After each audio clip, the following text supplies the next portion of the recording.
20 June পর্দা উঠতে যাচ্ছে দক্ষিণ আমেরিকার মর্যাদাপূর্ণ লড়াই কোপা আমেরিকার। 14 জুলাই পর্যন্ত চলবে এই প্রতিযোগিতা। এর মধ্যেই বড় চমক দিয়ে 23 সদস্যের দল ঘোষণা করেছেন ব্রাজিলের হেড কোচ ডরিভাল জুনিয়র। কোপার জন্য ঘোষিত ব্রাজিলের স্কোয়াডে নেই রিচার্লিসন, হেসুস, ম্যাথিউস কুনহা ও ব্রেমারদের মতো তারকা ফুটবলাররা। চোটের কারণে বেশ কয়েক মাস পর মাঠে ফেরা এলিসন বেকারকে রেখেছেন কোচ ডরিভাল। লম্বা সময় ধরে চোটের মধ্যে আছে নেইমার জুনিয়র। স্কোয়াডে না থাকলেও এখনই কোপায় তার খেলার সম্ভাবনা শেষ হয়ে যাচ্ছে না বলে জানালেন ডরিভাল। 23 মে পর্যন্ত খেলোয়াড় বদলের সুযোগ থাকায় সে আশায় বুক বেঁধেছেন ব্রাজিল কোচ।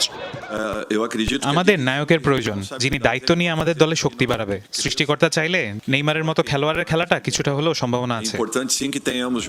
এখন পর্যন্ত ব্রাজিলের জার্সিতে অভিষেক না হওয়া দুজনকে প্রথমবারের মতো ডাকা হয়েছে স্কোয়াডে। ব্রাজিলের ঘরোয়া ক্লাবে খেলা ফুলব্যাক গুয়েল হারমে অ্যারেনা এবং পর্তুগিজ ক্লাব পোর্তোয় ফরোয়ার্ড ইভান নিলসন আছেন তালিকায়। ক্লাবের হয়ে ম্যাচে চোটে পড়ায় জায়গা হয়নি রিচার্লিসনের। তাছাড়া পারফরমেন্সের জন্য বাদ পড়েছেন ম্যানচেস্টার ইউনাইটেডের ডিফেন্সিভ মিডফিল্ডার ক্যাসেমিরো।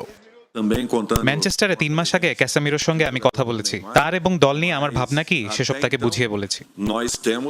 2019 সালে কোপা আমেরিকা জিতেছিল 5 বারের বিশ্ব চ্যাম্পিয়ন ব্রাজিল। এরপর 2021 সালে ফাইনালে উঠলেও চিরপ্রতিদ্বন্দ্বী আর্জেন্টিনার কাছে শিরোপা হাতছাড়া হয় সেলেসাওদের।